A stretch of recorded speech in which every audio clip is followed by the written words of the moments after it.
بسم الله الرحمن الرحيم قولوا آمنا بالله وما أنزل إلينا وما أنزل إلى إبراهيم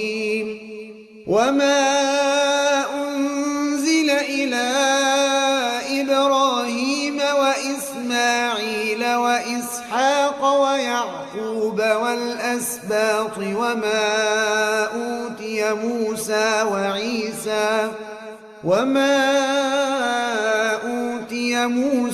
وعيسى وما أوتي النبيون من ربهم لا نفرق بين أحد منهم ونحن له مسلمون فإن آمنوا بمثل ما آمنتم به فقد اهتدوا وإن تولوا فإنما هم في شقاق فسيكفيكهم الله وهو السميع العليم صبغة الله ومن أحسن من الله صبغة ونحن له عابدون قل أتحاجوننا في الله وهو ربنا وربكم ولنا أعمالنا ولكم أعمالكم ونحن له مخلصون أم تقولون إن إبراهيم وإسماعيل وإسحاق ويعقوب والأسباط كانوا هودا أو نصارى قل أأنتم أعلم أم الله ومن أظلم ممن كتم شهادة عنده من الله وما الله بغافل عما تعملون تلك أمة قد خلت لها ما كسبت ولكم ما كسبتم ولا تسألون عما كانوا يعملون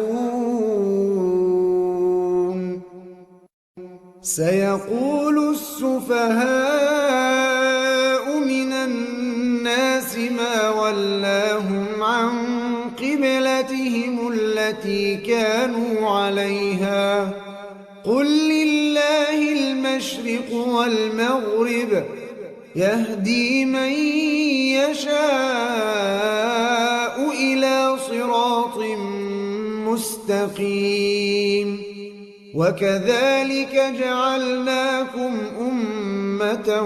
وسطا لتكونوا شهداء على الناس ويكون الرسول عليكم شهيدا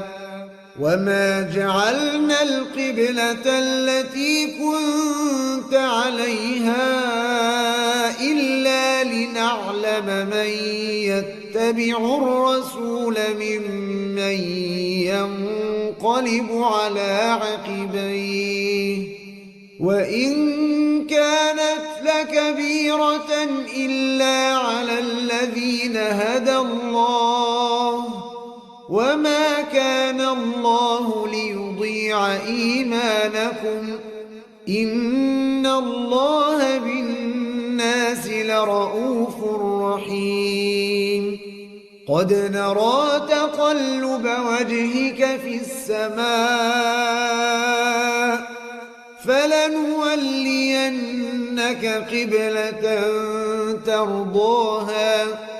فول وجهك شطر المسجد الحرام وحيث ما كنتم فولوا وجوهكم شطره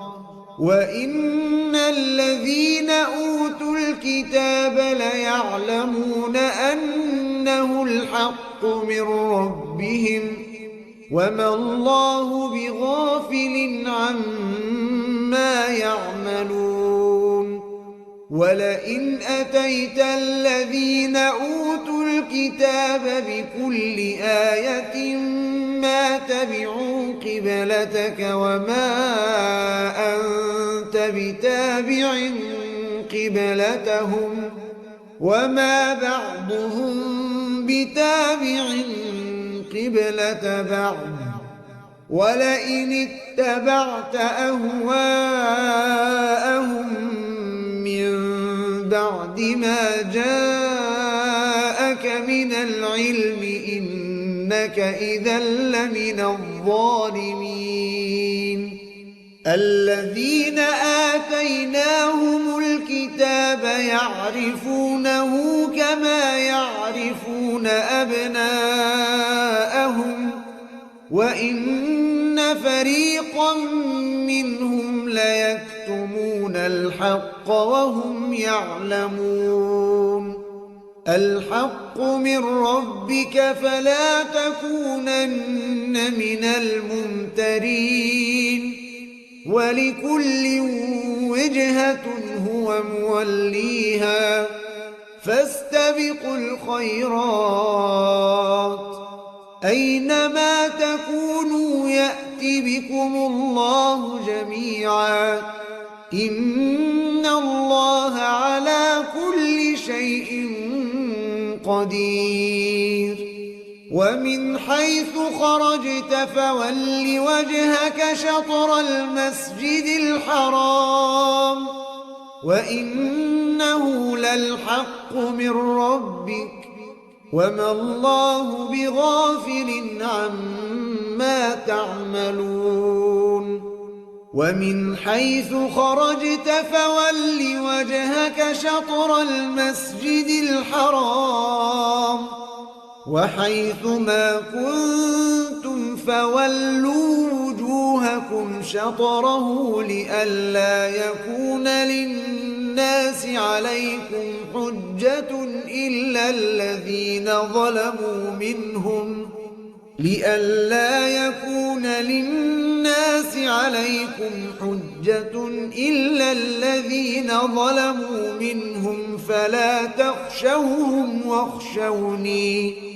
فلا تخشوهم واخشوني ولأتم نعمتي عليكم ولعلكم تهتدون